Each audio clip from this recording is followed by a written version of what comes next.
Hai adik-adik semua, kali ini kita akan belajar bersama-sama untuk mata pelajaran tematik kelas 3. Kita belajar di tema 3, benda di sekitarku. Subtema 1, aneka benda di sekitarku, pembelajaran 1. Mari adik-adik kita belajar dengan penuh semangat.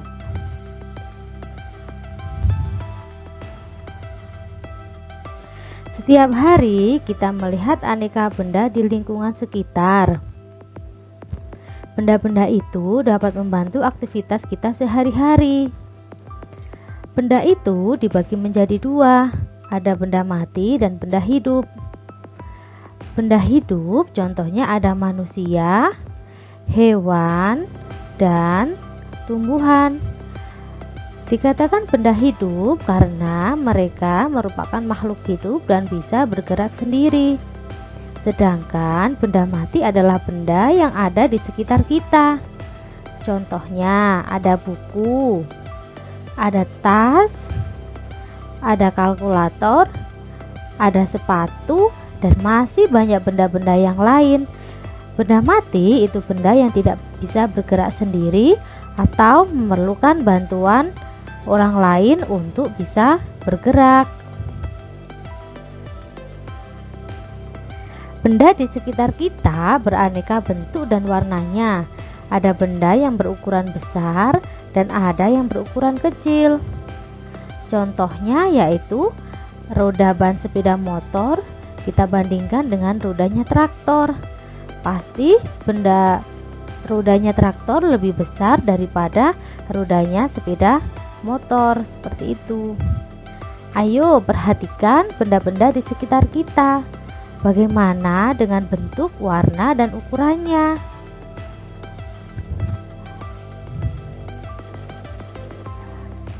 Benda-benda di sekitar kita. Apakah benda itu? Manusia, hewan, dan tumbuhan merupakan benda. Batu, gelas, dan buku juga benda. Dapatkah kamu melihat perbedaannya?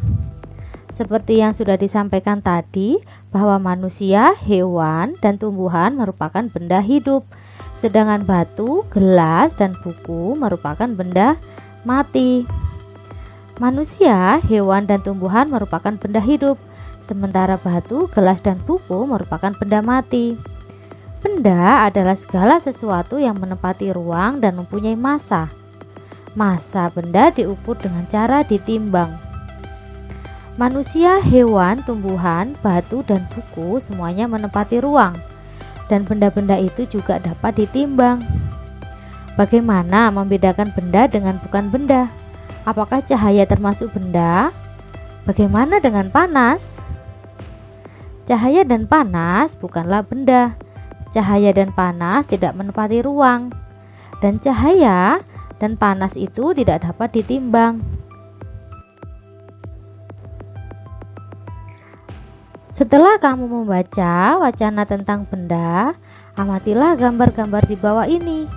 Lingkarilah pada gambar yang bukan termasuk benda. Nah, di buku kalian sudah ada beberapa gambar. Mari kita lingkari mana yang termasuk benda dan mana yang bukan termasuk benda. Yang pertama ada panas api unggun. Dia bukan termasuk benda karena dia tidak mempunyai massa dan tidak bisa ditimbang. Yang kedua adalah cahaya lampu. Sama dengan panas api, lampu juga tidak bisa ditimbang dan tidak mempunyai massa. Dan yang ketiga adalah suara. Suara juga sama, yaitu tidak bisa ditimbang, hanya bisa didengar.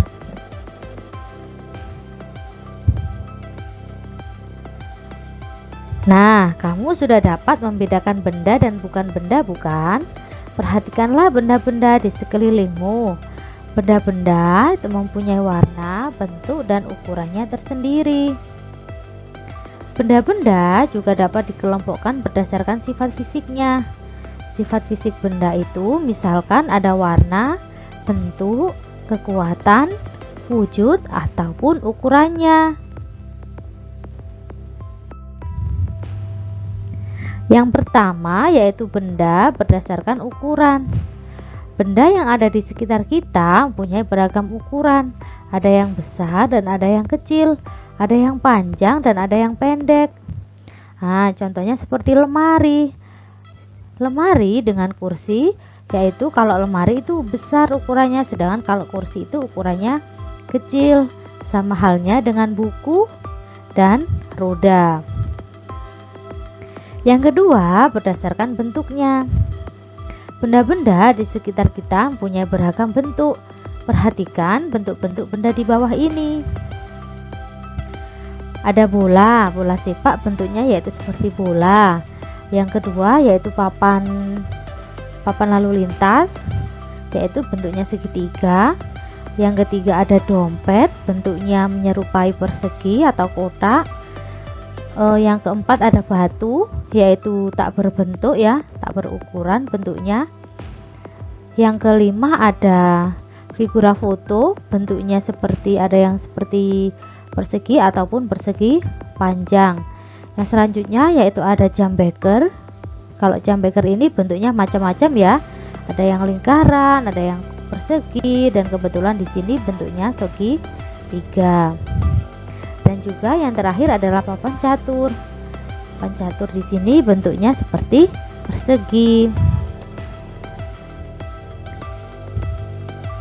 Yang selanjutnya yaitu berdasarkan warna. Benda di sekitar kita juga mempunyai beragam warna. Perhatikan warna-warna benda di bawah ini. Contohnya kalau gelas warnanya bening ya. Sedangkan kalau penghapus punggungnya warnanya coklat. Kalau tinta ada yang warnanya hitam dan ada yang warnanya semi-semi ungu. Yang ketiga ada gelas. Gelas itu juga berwarna-warni kalau gelas plastik. Dan yang terakhir ada pensil. Nah, sekarang bersama kelompokmu perhatikan benda-benda di sekitar kelasmu. Kelompokkan benda-benda tersebut. Kamu boleh mengelompokkan berdasarkan ukuran, bentuk, ataupun warna. Tuliskan alasan pengelompokan yang kamu lakukan. Nah, berikut hasilnya. Misalkan dari kelompok 1 yaitu mengelompokkan berdasarkan ukuran. Di sini dia kelompok 1 mengambil benda yang berukuran besar. Contohnya ada lemari, meja, dan lemari es atau kulkas. Dan yang terakhir adalah rak buku. Sedangkan di kelompok 2 dia mengelompokkan berdasarkan bentuk. Contohnya benda yang berbentuk segi empat. Ada jam dinding, ada dompet, dan ada buku.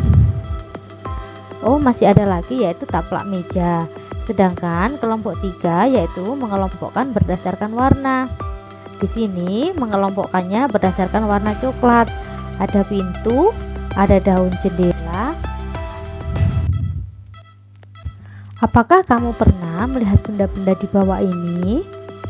Ada penggaris, ada meteran pita, ada meteran roll, dan ada juga meteran saku. Benda-benda di atas merupakan kelompok dari keanekaragaman jenis benda. Benda-benda di atas dikelompokkan menurut fungsinya, yaitu sebagai alat untuk mengukur.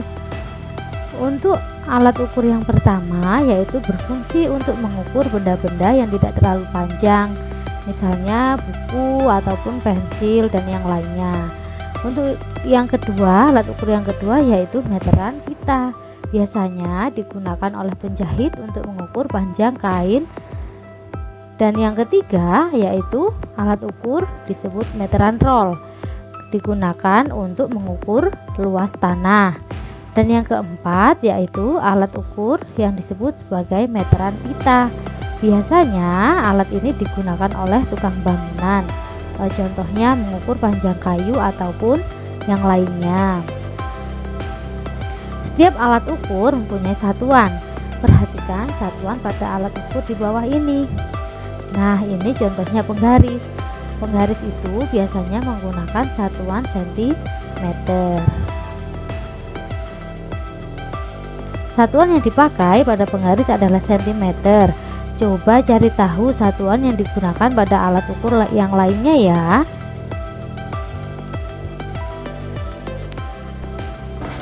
Terima kasih sudah menyaksikan video-video dari saya.